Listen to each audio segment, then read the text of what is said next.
Salut tout le monde, bienvenue à cette 11e vidéo sur le jeu Final Girl publié par Van Ryder Games en 2021. Dans cette vidéo, on va essentiellement finir la boîte 2 de la saison 1, donc les items du Creech Manor, les achievements et les Final Girls qui viennent dans la boîte.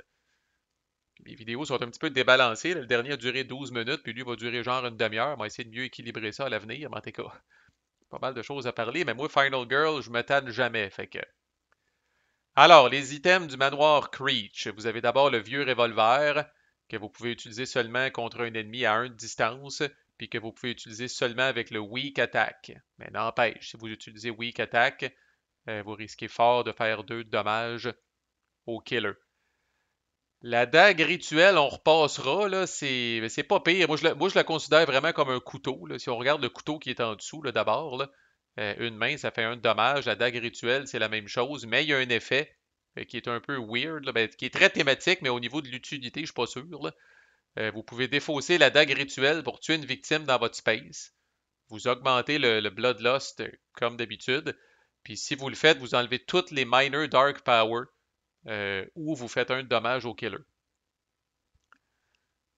Peut-être si vous avez vraiment une mauvaise brasse puis vous pigez les deux Dark Power, souvent un vilain a deux Minor Dark Power. Si les deux sont en jeu, je peux voir l'utilité, mais sinon, là, de faire un dommage au killer à distance, mais au prix de tuer une victime, puis de défausser la fucking dague aussi. Vous n'aurez pas la dague après pour vous battre contre le killer. Là. Alors que le trois quarts du temps dans ce jeu-là, le but c'est de trouver une arme, puis après ça de sauter sur le tueur. Le shotgun, c'est excitant, esti, puis c'est intriguant en Chris. Là. Fait que c'est un arme à deux mains, évidemment.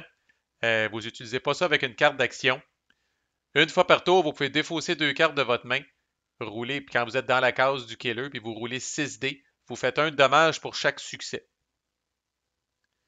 Puis si au moins la moitié des dés sont blanks, malheureusement, il n'y a plus de balles, là, vous défaussez à ce moment-là le shotgun.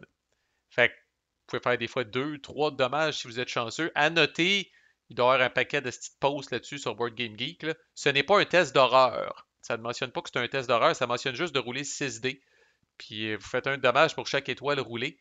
Fait que j'ai l'impression que vous n'avez peut-être pas la possibilité, si vous pognez le 3 ou le 4, là, vous n'avez peut-être pas la possibilité de défausser deux cartes pour transformer ça en succès. Là, parce qu'il n'est pas question nécessairement de succès là-dedans. Fait qu'en des cas, faudrait que je recheck. Là, c'est rare, j'utilise quand même. C'est rare qu'on trouve le shotgun. C'est rare après ça qu'on utilise le shotgun. Puis encore faut-il rouler des 3 ou des 4, être willing à défausser des cartes. Là.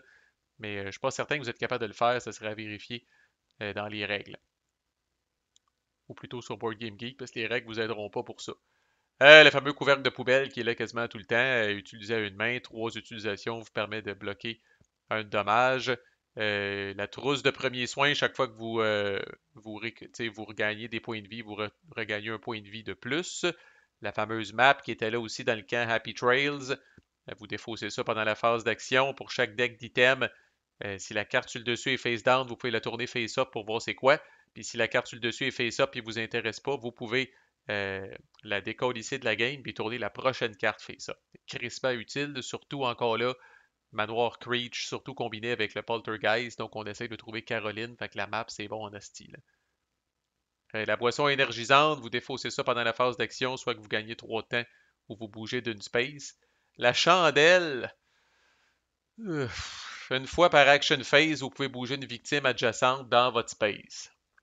C'est pas mauvais, là, mais pour essayer de les sauver. Mais tu sais, dans le Manoir Creek, je sauve très peu de victimes. Fait que disons que ça, je trouve ça ordinaire. Ça, c'est peut-être l'item le plus intéressant que vous pouvez avoir si vous jouez contre le Poltergeist dans le Manoir Creech.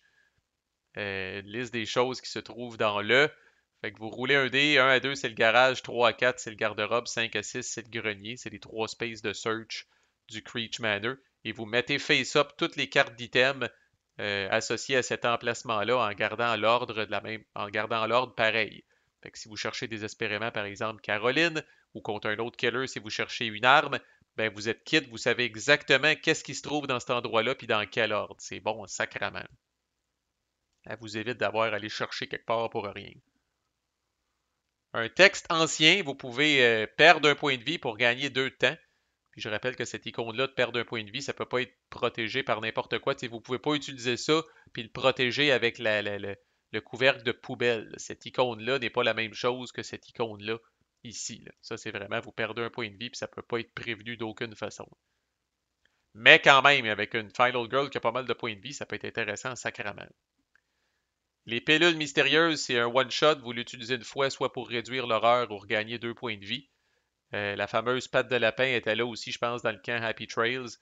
Vous faites un test d'horreur pour chaque succès. Vous choisissez là, parmi ces 4 cadeaux-là. Le crucifix, vous pouvez le défausser pour ignorer les effets d'une carte de terreur. Ça peut quand même être bon en esti parce qu'il y a des cartes de terreur des fois qui changent la game complètement et vous ignorez tout ce qu'il y a sur la carte. Déplacement, effet spécial, pas envoyé donc. Fait que quand même, ça peut être intéressant. Le cadenas, vous placez le cadenas entre deux pièces. Seuls vous et les victimes qui bougent avec vous peuvent passer à travers, si on veut, le cadenas. Par contre, si un ennemi vous attaque pendant qu'il est dans une pièce adjacente au cadenas, vous ignorez l'attaque, puis vous enlevez le cadenas à la place. Là. Ça peut être pas pire pour bloquer un chemin, mais bon.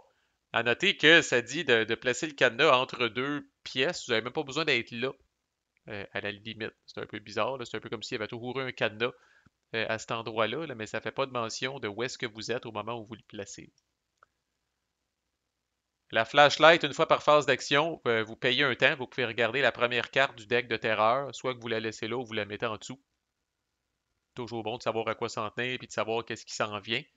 C'est pas cher payé un temps pour avoir cette connaissance-là. Là. Les dés, vous défaussez ça pour rebrasser un dé de votre choix, ou en tout cas autant de dés de votre choix que vous voulez sur un rôle, pas seulement un test d'horreur, mais n'importe quel rôle. Fait que, par exemple, ça pourrait aussi être le jet de dés associé à cette carte-là.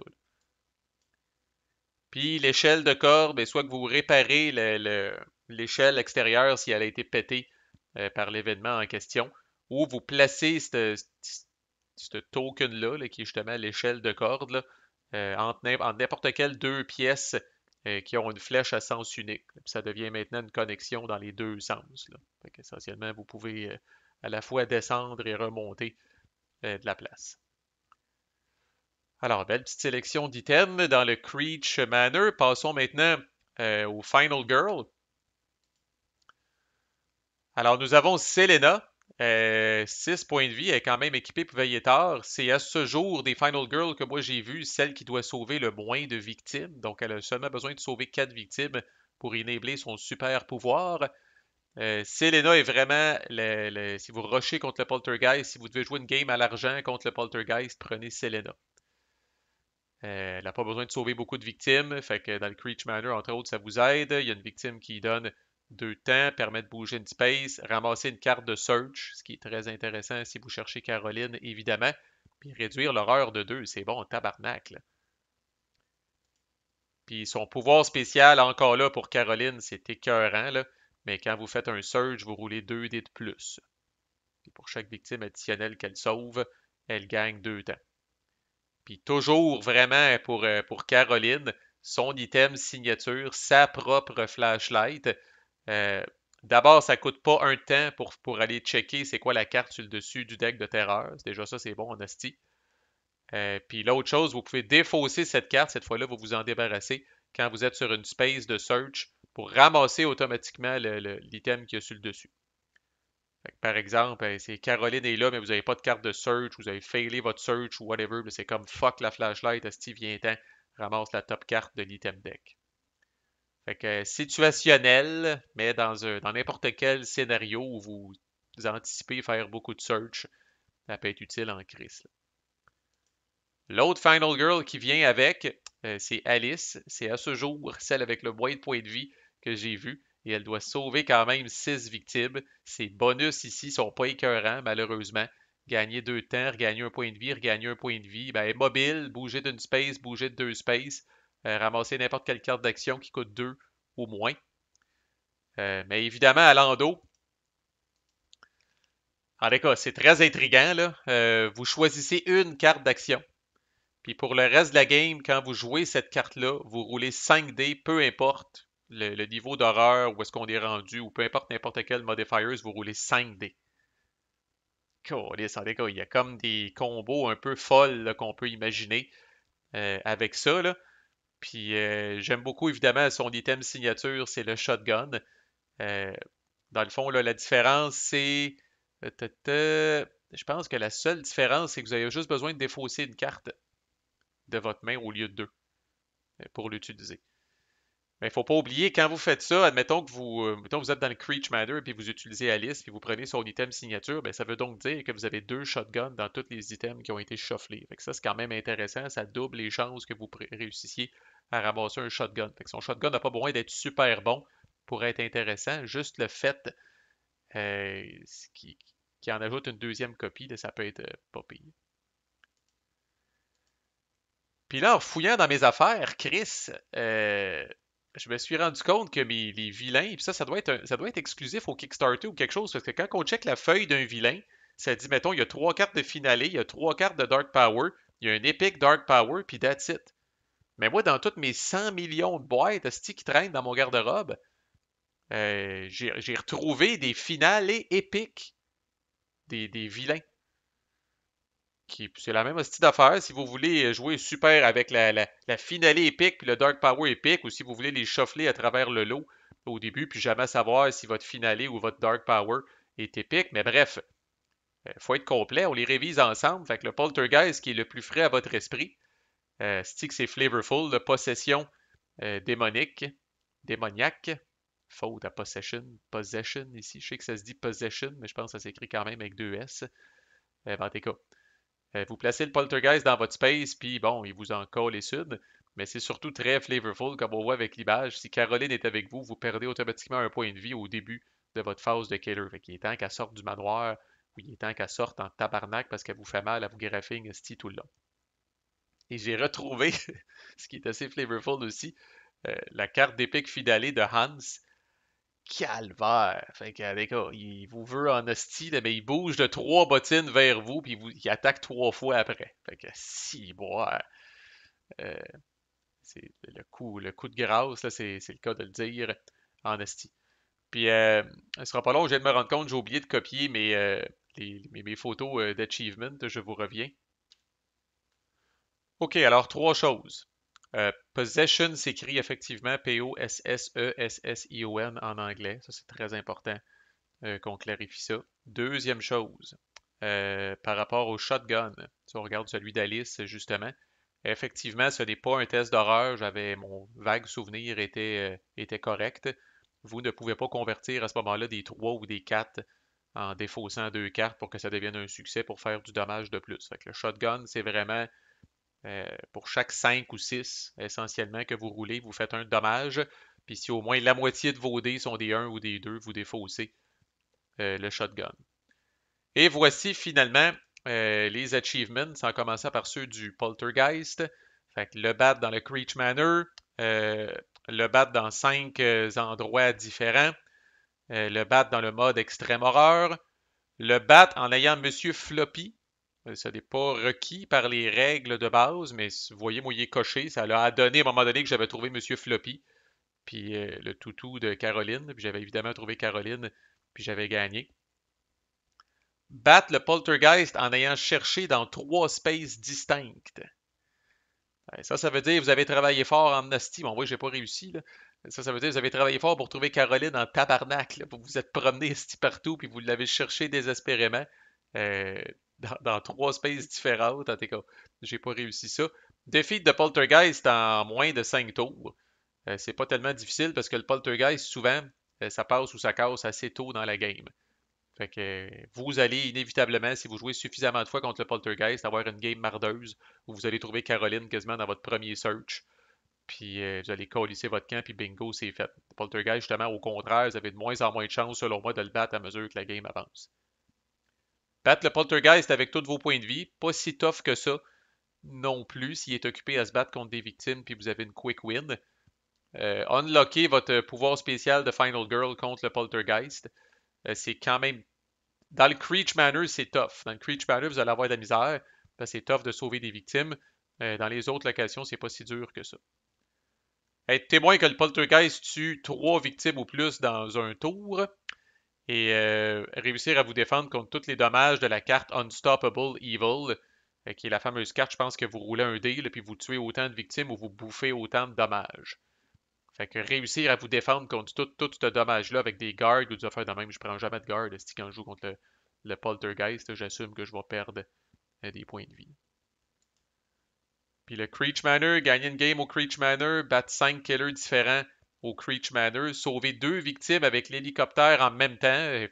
Faut évidemment que vous pogniez. euh, c'est un événement, ça, je pense, l'hélicoptère. Il faut qu'il y ait 2 victimes au grenier. Il faut que vous montiez jusque-là. En tout cas, c'est assez situationnel. Être témoin de 2 victimes qui sautent en bas de la fenêtre et qui crèvent. En passant, ça c'est moi, puis ça c'est des achievements, c'est même pas une question de règle. Mais pour moi, witness, être témoin, c'est par exemple, je suis dans la même pièce qu'eux autres. T'sais, si je suis dans la salle de bal, puis qu'il y a 2 victimes dans la chambre de bain qui se calissent en bas, pour moi, je ne considère pas ça d'être témoin de ça. Là. Pour moi, c'est vraiment d'être dans la. Je serais par exemple dans cette pièce-là avec les 2 victimes, puis je pognerais un événement ou une carte de terreur où est-ce qu'ils calissent le camp en bas de la fenêtre. Là, vraiment, j'irais cocher cette affaire-là. Gagner de game quand les chasseurs de fantômes, l'événement des chasseurs de fantômes a été révélé. J'ai fait ça, moi. J'ai même, pour tout ce que j'ai blasté, j'ai même tué une victime avec la dague rituelle. Ça, c'est peut-être un cas où à un moment donné, la game était dans la poche, puis je l'ai faite juste pour aller cocher l'achievement. Bouger 6 spaces ou plus dans une action phase, tabarnak. Écoute, là, on est rendu que ça prend 2 sprints, 2 walks ou quelque chose de même. C'est de l'ouvrage en sacrament, là. Trouver 4 items ou plus dans une game. Encore là, dans Creech Manor, vous allez beaucoup jouer contre le Poltergeist, puis vous allez énormément searcher, fait que c'est pas si tough que ça à faire. Dans le Creech Manor, gagner une game où au moins la moitié des victimes ont été sauvées, bravo, parce que c'est tough en hostie. Puis ça, j'en reviens pas que j'aille fait ça encore. Gagner une game avec l'événement Lights Out, là, qui fait en sorte là, que vous avez de la misère à bouger. Je devais avoir la flashlight ou la chandelle en même temps qui annule l'effet, ou peut-être que l'événement Lights Out a sorti vers la fin de la game via une carte de terreur. Mais en tout cas, je me surprends moi-même d'avoir coché ça. Callis, ça n'a pas été si long que ça, fait que c'est ma foi. euh, Ça conclut la boîte 2 de la saison 1, Poltergeist, Creech Manor. J'aime le lieu, j'aime le vilain. Je vais peut-être faire, mais que j'ai fini la saison 1, un ranking de mes vilains de mes 5 vilains des 5 vilains de la saison 1, puis des 5 lieux de la saison 1. Mais je vous dis tout de suite, j'aime le Poltergeist parce qu'il change de mal de place. J'aime le Creech Manor malgré le fait que c'est dur de sauver des victimes. J'aime ses items, sa dynamique, les fenêtres, puis tout le kit, là, puis encore sa relative simplicité. Vous me voyez venir avec les lieux qui vont s'ajouter, puis qui sont peut-être un petit peu trop over the top à mon goût.